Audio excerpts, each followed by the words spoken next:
What's going on, guys? Welcome back to WWE Network and Show, where I, Graham G. Matthews, break down all the original content I watch on the WWE Network and on Peacock. And today we're talking the SmackDown LowDown for August 20th, 2022. Still in the habit of calling it Talking Smack, but it is indeed the SmackDown LowDown. Hosted this week by Matt Camp, Jackie Redmond back in the host role this week. In the studio, they run down the biggest headlines, including recapping the fatal 5-way number one contenders match for the Intercontinental Championship at Clash of the Castle, won by Sheamus, and by far the best part of the entire show. I enjoyed SmackDown a lot this week. I thought it was a great show. Full audio review available here on the channel from yesterday, but I thought Zayn's role in that match, him being as over as he was in his native Montreal, Sheamus playing spoiler, winning the match, setting up the match with Gunther at Clash of the Castle, was all excellent. I really enjoyed that. Backstage with, not Sarah Schreiber, but rather Megan Morant, I get them confused sometimes, two blonde backstage interviewers. Sarah Schreiber has more personality, in my opinion, than Megan, but Megan does a fine job. She interviews Sheamus, and before she can even finish her sentence, Sheamus finishes it and says that the Intercontinental Championship is the one title he has never held. It's eluded him this entire time, no matter how much he's been shortchanged and passed by. He earned that opportunity with the win of the 5-way on Friday, and Clash of the Castle is not far from where he grew up. And then he proceeds to cut a promo, putting Gunther on notice. That match is going to be a fucking banger. And he also promises, by the way, to become the first ever, in his words, Ultimate Grand Slam champion. Technically, that is not a thing, but he wouldn't be wrong. He's never won the Universal Championship, but he's been the WWE Champion, World Heavyweight Champion, Intercontinental Champion, Raw Tag Team Champion, SmackDown Tag Team Champion, United States Champion, in addition to being the King of the Ring Royal Rumble winner and Mr. Money in the Bank. That's quite the list of accolades for Sheamus. Lawler, who was the analyst on this episode, says it would mean everything to Sheamus to win that match, and says that 5-way was one of the best matches he's ever seen, which, I mean, Lawler's been around for a long time. Maybe he has a short memory. I thought the 5-way was great. To call it one of the best matches he's ever seen, bit hyperbole there, but nonetheless. So he's putting his money on Sheamus come that match at Clash of the Castle. Matt Camp says every aspiring NXT Europe star should be watching that match for inspiration because it's going to be fucking great. From there, they recap the Ronda Rousey arrest from the beginning of SmackDown. Also recap Toxic Attractions, Gigi Dolan and Jacy Jayne knocking off Natalya and Sonya Deville to advance in the WWE Women's Tag Team Championship Tournament. Backstage, Megan Morant interviews Bayley, Io Sky, Dakota Kai, who made a surprise appearance at ringside in that match earlier in the night on SmackDown.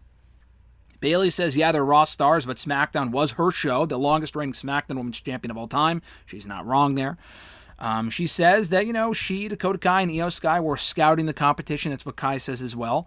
And then from there, Kai and Sky promise to win the WWE Women's Tag Team titles. And they'll get one step closer to that, hopefully, if they can beat Alexa Bliss and Asuka on Monday's Raw. So back in the studio, Camp and Redmond preview next week's semifinals, which we'll see the, aforementioned matchup, as well as on SmackDown, Raquel Rodriguez and Aaliyah taking on Toxic Attractions, Gigi Dolan and Jacy Jayne.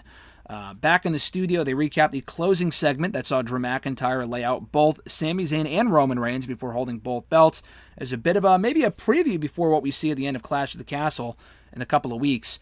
Matt Camp says, he's been saying for years now, Drew McIntyre, or rather Roman Reigns, cannot be beat. He always picks Roman Reigns in his matches, but Drew probably has a better chance than anyone, and I would agree, of beating Roman Reigns at Clash of the Castle. To me, he's the odds-on favorite, and Roman could win.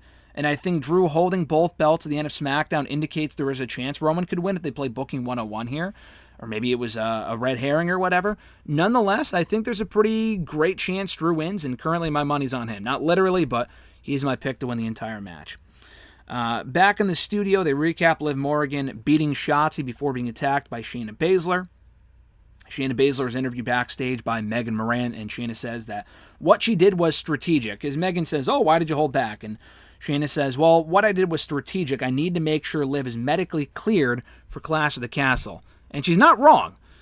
And she kind of reiterates that she will be there, Liv that is, and she'll beat her for the SmackDown Women's Championship. And I would not be opposed to that if she did. I want a long reign for Liv, but if this keeps going on with Liv not being as over as she was for whatever reason, then putting the belt on Baszler to me is not a bad idea. Liv Morgan apparently has become one of Jerry Lawler's favorite women's wrestlers of all time. Why? I'm not really sure. I think Liv is great. Honestly, it seems a little weird. Fucking Liv is like in her late 20s and Jerry Lawler is almost 100 years old. I mean, not actually, but You would think so, because he's been around forever and he's old as fuck. That, to me, is a little weird. He also likes his blondes, but anyway, he does say that he's worried for her health and her arm and worried for her chances of leaving Clash of the Castle still SmackDown Women's Champion. He also calls Baszler the Bride of Frankenstein. He said if, not Roman, he said, if Gunther is Frankenstein, then Baszler may as well be the Bride of Frankenstein. Not exactly sure what that means and why he's insulting her looks. It seems incredibly unnecessary and stupid. It's not the fucking edit. I mean, he didn't like, it could have been a lot worse, and I know she's a heel and they're all in character here, but it seemed like irrelevant to the conversation they were having about Shayna and Liv. I mean, he just insulted her looks for no reason, so I thought that was very fucking weird. Anyway, Matt Camp says that this will be Drew McIntyre's biggest match ever, and he's knowing, he's saying that knowingly of Drew being a former two-time WWE champion. But it's going to be his biggest match, and I would agree. Clash of the Castle in the main event against Roman Reigns for the Universal Undisputed WWE Championship, and the stakes could not be higher. And as far as the pressure, if he wants it, if he doesn't want it, Lawler says that McIntyre, this is exactly what he wants. He likes the high pressure, and he will thrive under those bright lights come Clash of the Castle. And he also teases that the Usos may not be a clash, because if they weren't on SmackDown due to border issues, they were stuck at customs or whatever, then Clash may be no different. And legit, that's a shoot. I think it was the DUI stuff that kept either one, if not both of the Usos out of the country. And I'm not really sure why England would be any different. And I don't think it's a vaccination thing. That was a few other people, reportedly. But it very well could be why the Usos were not on the show due to the DUI stuff, and that might be why they're not at the pay-per-view. So that would make a lot of sense.